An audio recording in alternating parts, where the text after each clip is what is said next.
ndithetha ndime apha kule ndawo ndithetha ndisemandleni bafethu, ndisemandleni, ndidlule mna ezintweni, ndidlule futhi ndiyanqoba.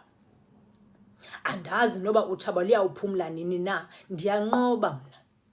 Yekani ukudlala ngexesha lenu neemali zenu ngoba zisezawuphela abafethu. Andifuni nje unganeqhathi, zizawuphela imali zenu. Abanye benu bahamba ngamacala ezihlangu because kaloku isenti nesenti abanayo bahamba bayoyifaka koosiyayazi, bafuna bani uqeda lo mntu ndim. Yebo bastard, sanukusokolisa, kunizisokolisa apha. uSabatha uthi amen, cebo lakhe liyawufezeka.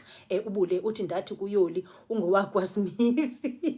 Idluleke mama, ubule imessage yakho ngathi ngokuthi copy and paste, ubuye nayo usabela uthi uSabatha uthi lo phumelela. Ewe, icebo lakaThixo yebethuna liphumelele icebo likaThixo. Ndithi kwaba bamka ngamacala ezihlangu ngoba kaloku imali yaba bakwazi uyenjoya, babhizi bayisemagqirheni alathakathayo. Ndithetha ngamagqirha mna lana awekenyani, ndithetha ngamagqirha lathakathayo, bathatha imali bayisapha kwaba bathakathayo.